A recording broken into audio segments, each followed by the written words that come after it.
Pendant toute la semaine, c'est Laurent, le chef de La Vigotte au Girmont Val d'Ajol, qui nous régale. On s'occupe de la première recette de cette semaine. Donc il est parti sur un velouté poire aux pommes de terre qu'on associe donc avec la truite. Et la truite qu'on va retrouver comme fil conducteur pendant toutes les recettes cette semaine d'ailleurs.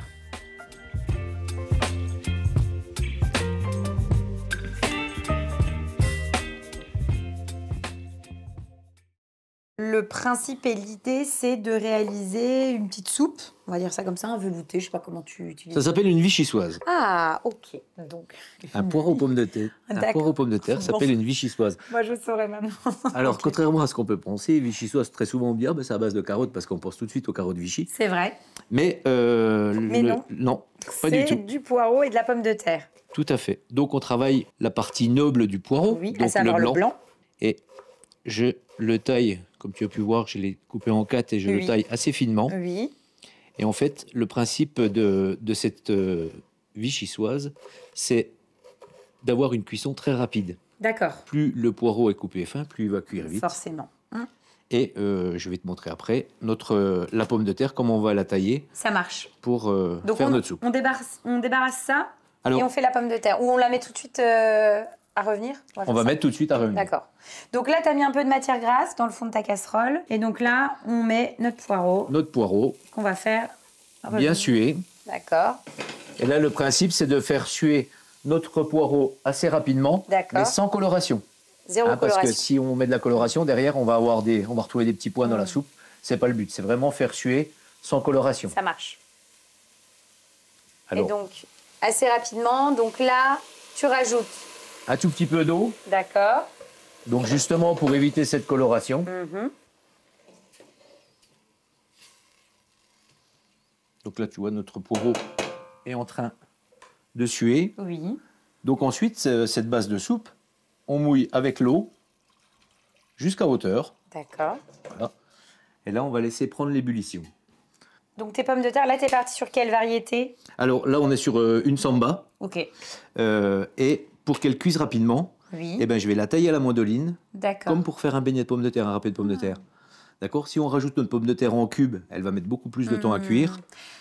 En fait, on est sur une recette, pour le coup, de soupe ou de velouté, mais la particularité, comme tu dis, de la vichysoise, c'est qu'en fait, il faut que ça soit cuit rapidement. En fait, c'est le principe de la recette. C'est le principe de la recette. Et c'est surtout qu'on a besoin de la fécule de la pomme de terre, c'est elle qui va faire le liant de ce potage. Et pour qu'elle cuise très rapidement, ben, en la coupant en fines juliennes comme ça, notre velouté va cuire en moins de 5 minutes. Tu vas rajouter de la crème dans Alors quand je vais mixer, pas en cuisson, après... parce que la crème cuite, c'est pas bon.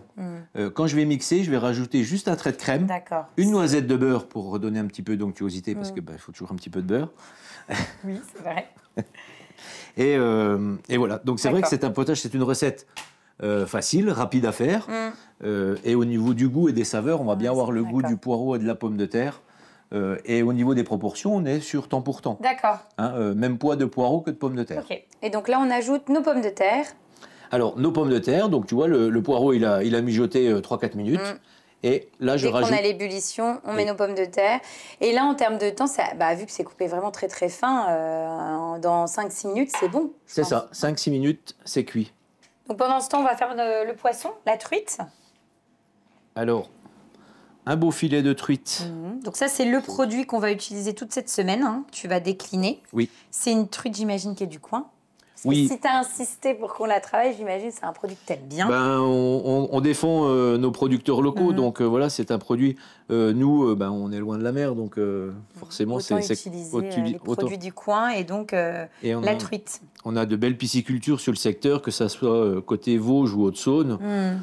Donc voilà, on a vraiment des truites qui sont élevées dans des conditions très, très correctes, parce que le poisson d'élevage, par exemple sur les poissons de mer, des poissons d'élevage où on est sur de la culture intensive, l'élevage intensif, et là tu vois, on a un filet, on n'a pas de gras.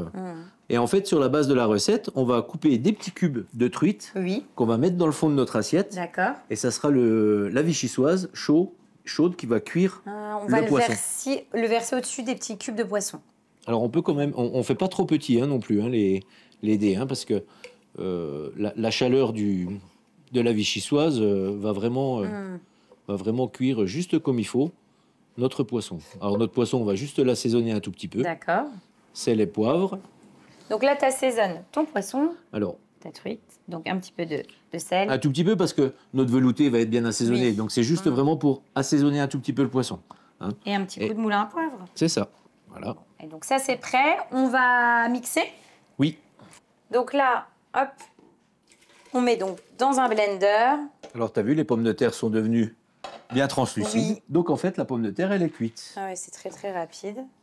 Et donc là, un coup dans le mixeur. Alors, si on n'a pas de mixeur, on peut le faire avec la girafe. Hein. Oui, c'est ça, c'est ça. Fonctionne. Alors après, l'avantage de ce robot-là, c'est qu'on On a... va avoir quelque chose de tout lisse. Oui, c'est ça. Et Alors, c'est là que tu vas ajouter ta petite touche de crème. oui, c'est ça. Juste pour blanchir un tout petit peu et donner un peu d'onctuosité. Oui, c'est ça. Après, la crème et le beurre. Mais cette touche de crème, toi, c'est vraiment Oui, c'est une petite. 5 centilitres. C'était Hein, une petite larme. une petite larme. Une petite larme de chef. Oui. Non, mais je dis C'est- ça, je précise. C'est comme la petite noisette de beurre que je vais rajouter. Voilà, exactement. Moi, la noisette, tu vois, tu vois la taille d'une noisette. Eh ben- Pourquoi vous appelez ça une noisette? Moi, j'arrête pas de rire. On est d'accord, c'est absolument pas la taille d'une noisette. Bon, alors, une noix de beurre. Ok, je préfère.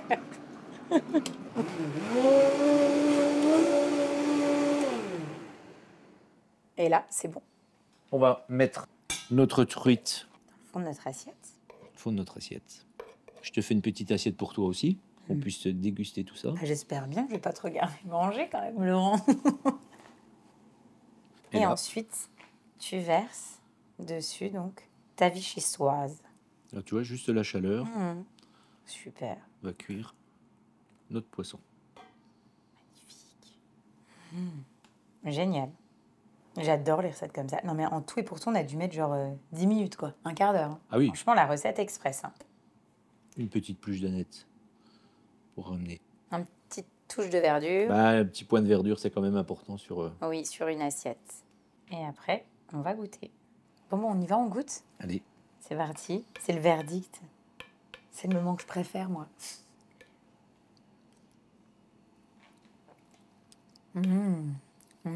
C'est excellent. En fait, je trouve ça génial parce que moi, j'adore effectivement quand le poisson est bien nacré à cœur, etc.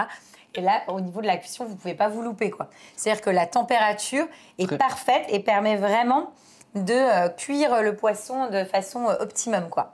Et c'est très, très bon, c'est gourmand. Et tu me disais tout à l'heure, juste avant qu'on goûte, ça, c'est une recette que on peut faire aussi en version froide. Là, on la mange chaude, mais elle peut se déguster froide. La base de soupe peut se déguster froide, oui, sans D'accord, problème. ok. L'été, c'est vraiment, entre guillemets, pour remplacer un gazpacho. Voilà. En version froide, voilà. c'est très, très bon On aussi. peut la manger de deux façons. Prochaine recette, on fait quoi? Toujours de la truite? Toujours de la truite. On continue sur la truite. Donc là, on va faire une truite gravlax.